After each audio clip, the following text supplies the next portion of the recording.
Assalamualaikum warahmatullahi wabarakatuh. Bismillahirrahmanirrahim. Jumpa lagi dengan saya Ayung di AHS Ayung Horror Story.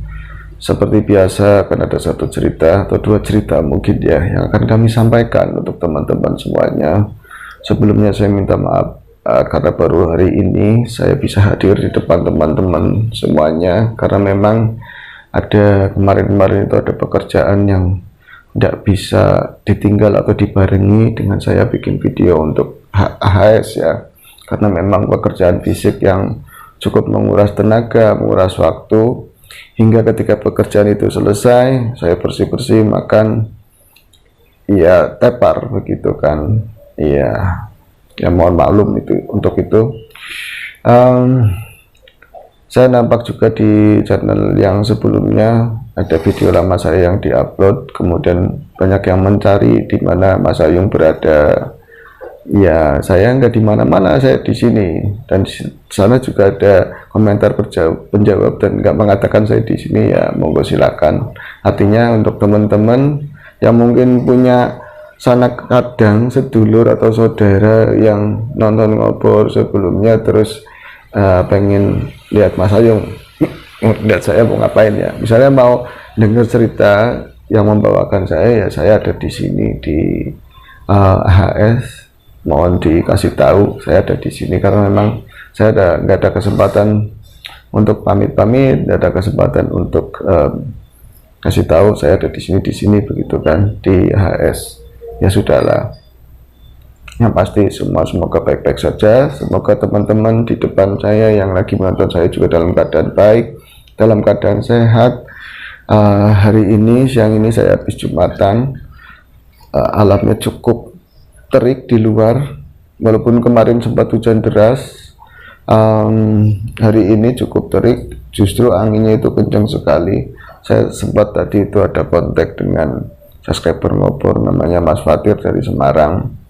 Dia katanya mau bobo siang, mau tidur siang karena silir-silir anginnya ya. Habis makan itu tepar enak banget jam segini, apalagi laki-laki setelah sholat Jumat. Oke, hari ini saya akan berbagi pengalaman atau berbagi cerita horor untuk teman-temannya. Walaupun suasananya penter, kata orang Jawa, suasananya itu terang, tidak mantes sih untuk cerita-cerita horor, tapi ya apa daya, istilah diseram-seramkan saja begitu kan. Ini mungkin cerita pernah saya bawakan di ngobor, cuman versi detailnya ya namanya sudah manula, mungkin ya, banyak yang lupa cerita sudah dibawakan atau belum. Semoga nanti banyak cerita yang crash. Ada sih yang saya persiapkan cerita-cerita yang crash, karena memang kemarin itu libur ya cukup lama, akhirnya ya file-file di kepala saya itu rada goyang, terus saya lupa nanti akan di revisi kembali atau ditata plot twistnya, alur ceritanya seperti apa, nanti baru insya Allah akan saya keluarkan, saya narasikan untuk teman-teman. Ini cerita di sekitar 10 tahun yang lalu, bahkan mungkin lebih ya.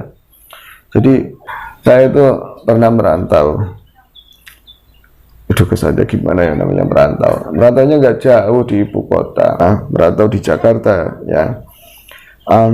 Merantau dalam keadaan hati terluka, merantau dalam keadaan hati yang kecewa, sakit, bukan karena asmara, namun seperti horor ya. Kadang-kadang yang namanya horor itu bukan tentang hantu saja, namun terkadang menghadapi situasi yang nggak enak, situasi yang tertekan itu juga horor. Menghadapi mertua yang rewel itu horor, menghadapi istri atau suami yang aduh angel, begitu juga horor. Begitu juga saya waktu itu menghadapi kesedihan, menghadapi kekecewaan itu dalam kondisi labil ketika saya kehilangan kakek saya berarti itu bapak saya. Artinya karena saya ikut kakek saya dari kecil, dia sudah sanggap bapak saya sendiri. Waktu itu kakek saya meninggal, saya masih muda, saya labil, saya kehilangan arah, dan sepertinya dunia itu berakhir saat itu. Kemudian saya nggak pikir panjang, walaupun di rumah itu ada nenek, saya kemudian datang Jakarta dengan asal saya punya duit buat ongkos. Kemudian saya ke Jakarta asal-asalan sampai ke Pulau Gadung. Kemudian dari Pulau Gadung saya naik bus waktu itu, kalau tidak salah 507 ya, Mayasari Bakti kalau tidak salah, saya ingat saya. Terus saya datang ke Tanah Abang, dan dari Tanah Abang itulah dimulai sebuah karir kehidupan saya sebagai anak pasar selama berapa tahun, kemudian nyambung ke tahun-tahun berikutnya di tempat lain, dan akhirnya Kebo Balik Kandang. Seseorang sudah jauh, seseorang yang pernah dilahirkan di tanah kelahirannya, kemudian sejauh itu pun dia pun akan kembali pulang, ya kan. Ada keinginan untuk rindu kampung, saya pulang kampung. Berarti 7 tahun berlalu, kemudian saya rindu kampung dan saya pulang. Kemudian saya akhirnya pulang kampung dengan bermobil, ya maksudnya bukan pakai mobil sendiri, naik bus, sederhananya kan bermobil. Kemudian saya pulang kampung, bukan ke ini ya, bukan menemui nenek saya, mbak saya, karena sebelumnya mbak saya sudah datang Jakarta, datang Bekasi sih, saya ketemu beliau sebelumnya. Kemudian saya yang dirindukan kan bukan cuma beliau, tapi tanah kelahiran. Jadi saya pengen ketemu kampung, dan penatnya kehidupan Jakarta itu membuat saya lelah. Asik, saya pengen pulang, kemudian pengen nemuin kampung halaman saya. Lalu saya meyakinkan diri untuk saya siap untuk pulang, walaupun saya dengar beberapa kabar kurang mengenakan, karena ada yang bilang, dan kemungkinan itu memang bukan kemungkinan tapi sebuah kepastian, rumah yang saya tinggali, rumah orang tua, sudah dijual. Itu rumah kenangan sejak saya kecil. Saya banyak cerita di channel ini atau channel sebelumnya tentang kecilnya saya, tentang pertemuan-pertemuan dengan makhluk astral, tentang masa kecil yang belum ada listrik, lampu gamblok, patromak, dan lain-lain yang sangat berkesan itu. Kemudian saya tahu rumah itu sudah nggak ada, rasanya seperti apa kan, tapi saya harus pulang, paling tidak saya bisa melihat puing-puing rumah tersebut. Yang lainnya lagi, ijazah-ijazah saya itu yang nyimpen siapa, barang-barang penting saya itu yang nyimpen siapa. Mbak saya sudah nggak ada, dia itu banyak punya pusaka-pusaka yang luar biasa, dia itu banyak peninggalan. Nah saat itu juga lagi musimnya batu akik, kakek saya itu banyak punya batu akik dalam kotak gitu ya, dan itu cukup prestisius, banyak ragamnya juga. Terus ada benda-benda pusaka karya orang tua dulu kan, nyimpen dari leluhur, ada tombak, ada keris, macam-macam. Yang rawat siapa. Kemudian juga cerita saya datang ke kampung halaman, dan itu malam hari ketika saya melewati kebun. Di sana dulu itu ada tempat tongkrongan sama teman-teman. Ketika saya tongkrongan di situ, kemudian ada suara hantu tek-tekan atau hantu jerangkong yang memainkan dengkul. Saya pernah cerita seperti itu. Tongkrongan itu sudah berubah, dan di tongkrongan tersebut kita melihat ke arah kebun, ada banaspati yang berawal seperti api orang ngerokok, kemudian seperti kebun yang terbakar dengan api yang sangat besar. Disitulah saya jalan kaki karena becak itu tidak mau sampai ke kampung, melewati kali besar karena takut melewati sungai tersebut, melewati jembatan. Ini banyak beruncul katanya. Akhirnya saya jalan kaki. Nah pas di titik tersebut, di tempat saya nongkrong-nongkrong sama teman-teman di situ, saya sudah pangling karena tempat nongkrong itu sudah berubah. Yang tadinya itu cuman pertigaan jalan, ada rumah 1-2 itu pun rumah lama, tapi tongkrongan tersebut sudah ada musola, namanya musola Batu Salam di sini.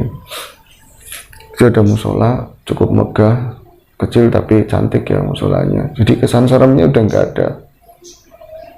Wah udah ada musola kata saya. Terus berarti gangnya kan samping musola. Saya lewat gang tersebut. Nah setelah musola tersebut ternyata tidak ada yang berubah sama sekali. Kebun-kebun masih lebat, masih gelap kan. Bahkan setelah berapa puluh meter kemudian itu kan harusnya ada rumah saya, dan rumah saya itu nggak ada. Di sana lebih gelap lagi. Dan karena saya pulangnya itu sudah cukup lama, dari rumah itu dijual kemudian dihancurkan ya jadi puing-puing, akhirnya banyak tumbuhan ya semak, banyak ilalang, banyak juga ini pisang-pisang yang bukan pisang yang dirawat, pisang liar kan. Jadi saya di situ mulai kesentuh, mulai merasakan, mulai ke distract suasana yang hampir mirip ketika dulu itu saya terakhir berangkat ke Jakarta, atau bahkan ditarik lebih jauh lagi ke masa dulu ketika saya masih kecil. Karena nyatanya itu tidak ada lampu, ada lampu di jauh sana itu ke alam ya, daun-daunan, lampu listrik ya, tapi karena memang di area tersebut tidak ada lampu jalan, di jalan kecil lah ya, jalan dari paving blok yang agak rusak, itu gelap sekali. Saya merasa seperti masa dulu, dan rasa takut itu begitu saja itu datang. Kok saya ngerasakan seperti perasaan dulu.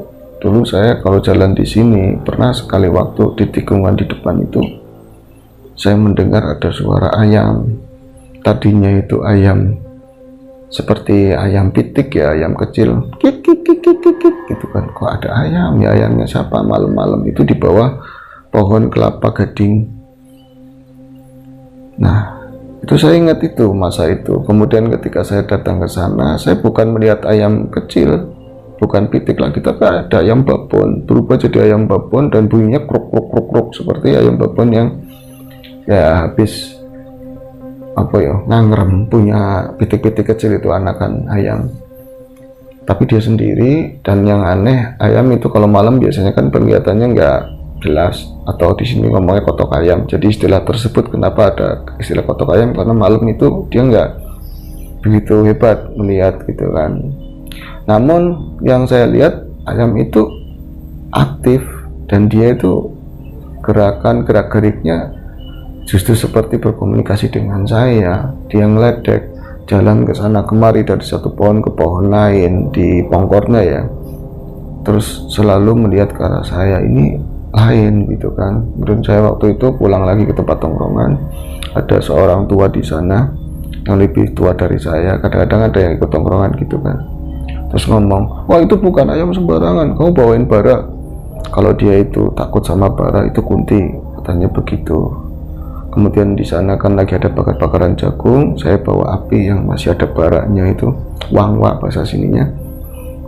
Saya balik lagi ke tempat itu, terus ayam itu masih ada. Yang aneh tadi itu warnanya putih, ini berubah jadi warnanya hitam kelang. Terus saya makin dakdikduk, saya sodorin bara tersebut, dia langsung terbang, jadi naik ke atas, bentuknya ayam, tapi setelah mungkin berapa meter di atas itu ya, ada di pohonan apa waktu itu ya, pohon kedongdong atau apa tuh, saya lupa ingat. Di sana memang ada kedongdong, itu berubah wujudnya gede dan ya seperti sosok kuntilanak begitu ya, terbang, tapi nggak ada tawa, nggak ada teriakan tangis, yang jelas cuman pep gitu kan.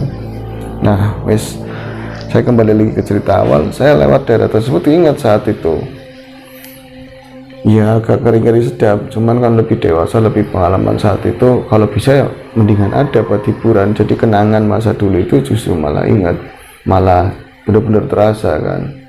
Namun nggak ada ayam saat itu, nggak ada sosok kunti, yang ada justru pemandangan di depan saya, benar-benar rumah kenangan itu, rumah dulu, bangunan di mana kami, ada kakak saya, ada nenek dan kakek saya di sana. Masa kakek saya itu benar-benar hancur, dan perasaan itu tidak enak sekali.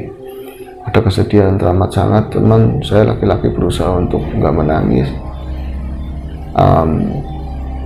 Ada perasaan dan pertanyaan-pertanyaan yang luar biasa hebat. Kenapa orang tega saudara kakek saya menjual ini setelah kakek saya nggak ada, bahkan tanpa konfirmasi sama sekali? Ya wis lah, saya berusaha untuk tegar. Nah saya di situ baru berpikir, nah saya pulang kampung nggak ada rumah, saya mau nginep di mana gitu kan.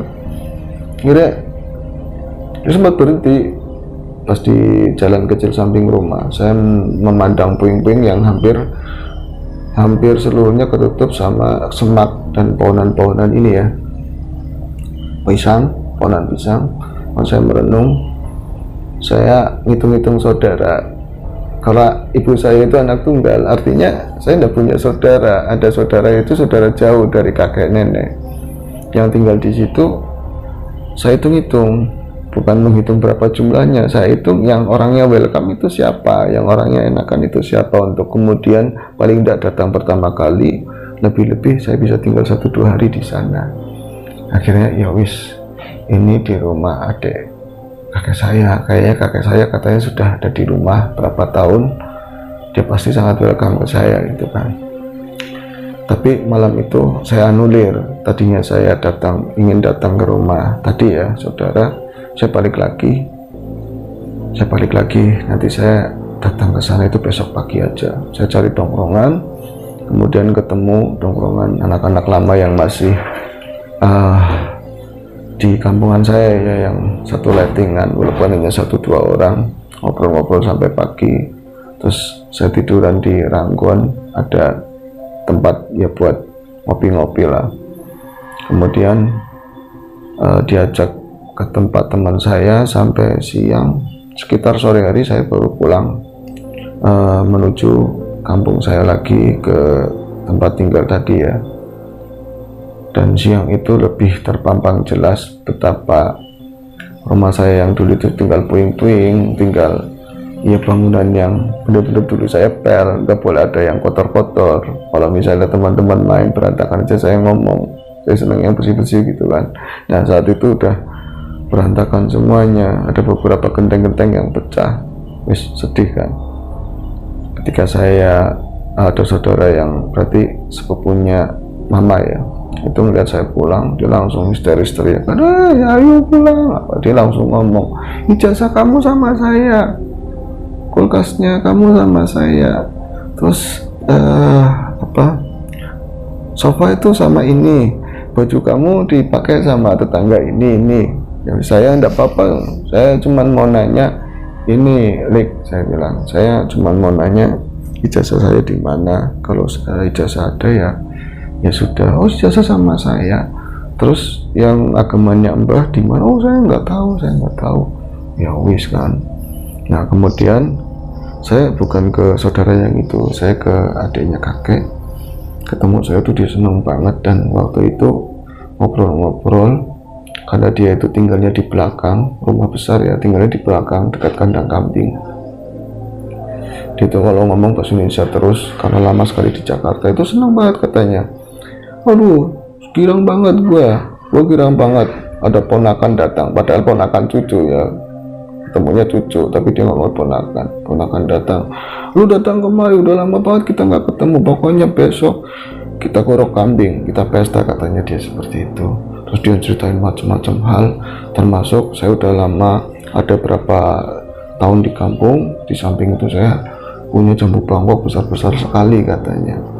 Nah jambu bangkok itu sudah masak-masak, udah ambil saja sana, di samping itu yang gede-gede banget itu manis-manis katanya. Akhirnya saya itu nurut kan, walaupun saya pikir cucu-cucunya dia, anaknya dia sendiri, diambil sama anaknya sendiri nggak boleh, malah ditawarin sama si Ayung. Saya bodo amat saat itu kan, melakukan aksi bodo amat. Kemudian saya keluar dari samping rumah, saya jalan ke tempat tadi ya, jambu-jambu yang jaraknya, pohon jambu yang jaraknya satu jambu ke jambu yang lain gak terlalu jauh, dan disitu memang wilayahnya, tempatnya itu gelap sekali. Sebelah kulunnya atau di depannya lagi itu dampuran-dampuran bambu yang lebat, dan ada rumah tua sebelah jauh lagi, dan di belakang itu kebun yang sangat lebat, kebun lama gitu kan. Nah saya lihat bener ada jambu bangkok, itu sudah mau azan, bener-bener mau azan. Kalau orang bilang udah sandakala lah, udah surup-surup. Saya mau motek jambu bangkok itu, karena ada ini ya, kayak dilapis plastik resek supaya nggak diulerin, nggak serangga diinggapin serangga. Saya lagi membuka itu karena memang agak tinggi, saya jingkat juga, cuman mencapai bisa ngais sedikit kan. Akhirnya saya improv, itu ada batu lumayan gede, bentuknya agak kotak, saya geser-geser pun berat kan. Kemudian saya naik ke atas batu itu saya bisa meraih jambu bangkok tersebut. Ketika saya buka jambu bangkok kan di depan saya begini kan, plastiknya saya buka, ini memang ada jambu yang benar-benar sudah menguning, hijau menguning dan gede-gedenya segini. Namun di antara jambu itu saya melihat ke depan, saya melihat sosok yang bikin saya langsung begidik, saya langsung kayak lemas dengkul itu. Jadi di depan itu mungkin ada sekitar 10-an meter. Jadi itu kebun adanya kakek saya, itu agak terawat, tanamannya itu agak terawat. Terus setelah itu ada pagar bambu yang sudah mau rusak. Di sana itu ada 3 dapuran bambu besar, cuman jaraknya itu berapa meteran lah, kayak segitiga itu. Di tengah-tengah itu ada tanah yang cukup lapang, ada buangan air, mungkin kalau lagi di musim hujan di sana ya, tampungan air lah, tanah yang lebih cekung. Namun karena itu musim kemarau, banyak sampah di situ, dan kebanyakan sampahnya sampah daun bambu, dan tanah itu pun banyak tetap daun bambu. Di situ itu berdiri seorang nenek tua renta, seorang nenek dengan wajah yang sama sekali nggak asik dilihat. Mau nenek-nenek ngapunten ki, nenek yang bukan makhluk seperti itu aja dilihat sudah kurang enak, kecuali sinarannya ya. Kalau misalnya raut itu nenek-nenek ya kurang enak. Kalau sinaran, kadang-kadang orang yang baik, orang yang wataknya bagaimana kan nampak dari air mukanya. Itu yang saya lihat. Di sini itu botak, di botak-botak lah, di atasnya botak. Curang itu cuma di pinggir-pinggir, kepada jatuh ke bawah gitu kan. Dia tuh wajahnya hitam, periput kemana-mana. Dia lagi melihat ke arah saya dengan tatapan yang seperti ini. Terus rambutnya itu gerai-gerai seperti ini, cuman jarang banget, dan tulang-tulang tengkoraknya itu hampir kelihatan karena saking kurusnya. Ada dipakai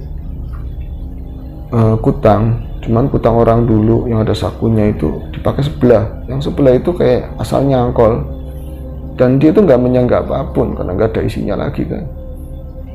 Cuman tangan kirinya itu memegang jarik, memegang kain, dan kain itu sampai diangkat setinggi, maaf ya kemaluannya, jadi ke bawahnya itu polos. Aduh, kalau polos 16 tahun mungkin saya yang lari ke sana. Kalau ini saya bawahnya pengen lari, bahkan pengen saya langsung jerusut dari atas, dari batuan tersebut, hampir jatuh saking kagetnya. Dan saya lihat itu polos bawahnya itu, wah dengkul semuanya itu cuman kayak balung, cuman tulang-tulang aja. Dia berdiri di tadi ya samping buangan tampungan air itu yang sudah banyak sampahnya, diberi di samping itu. Pemandangan yang kontras banget, gelap, hampir maghrib. Nenek-nenek tua berikut dengan tadi daun-daunan kering dan angin yang udah kencang banget. Saya astagfirullahaladzim, itu siapa? Saya bilang ada nenek-nenek yang begitu, ini setan, saya bilang kan. Tapi saya nggak pengen gegabah, karena di kampung itu banyak orang-orang tua, nyai-nyai yang umurnya udah mungkin 80-90 tahun itu dulu banyak. Dan saya perhatikan, saya pantengin lagi, mukanya itu Allahu Akbar. Semakin saya paham, semakin saya begidik kan, karena orang tersebut yang saya tahu sudah meninggal. Ya sebut saja namanya Kayem ya, Nyai Kayem. Ya, Nelahi itu almarhum Nyai Kayem itu jadi setan apa ya? Dulu itu wah orangnya galak luar biasa, orangnya itu apa-apa salah. Dia itu katanya matinya itu meninggalnya sangat tua banget karena dikutuk sama suaminya sendiri. Katanya dulu itu sebelum meninggal suaminya bilang, nanti kamu itu gak bakalan matinya itu lama, katanya seperti itu. Dan benar kejadian seperti itu. Nah, kembali lagi ke cerita, saya melihat itu kan, oh berarti ini jadi-jadiannya atau jin yang menyerupai Nyai Kayem tersebut. Akhirnya saat itu saya nggak ada opsi lain, saya mundur, saya tembok, saya lari, waku. Karena udah kepakok gimana sih? Akhirnya saya bacain doa yang ayat-ayat yang saya bisa. Waktu itu saya langsung bacain Anas dengan suara bergetar. Udah hampir maghrib banget, dia masih melihat ke arah saya seperti ini. Udah megangin jarit begini kan. Tangan satunya itu megangin tongkat, tek tek tek tek begini kan. Terus dia ngomong, saya ngomong, saya bacain Anas, kenapa enggak mempan? Saya bilang ketujukan ke dia. Aku mantep, saya pakai Al-Falaq, enggak mempan juga. Ayat kursi mungkin ya. Dan di saat ayat kursi itu saya mulai deg-degan, saya mulai deg-deg juga kan, karena nggak mempan, semuanya itu nggak mempan. Ayat kursi nggak mempan, dia nggak ada bergeming apapun, masih sempat melihat saya dengan tatapan yang seperti ini.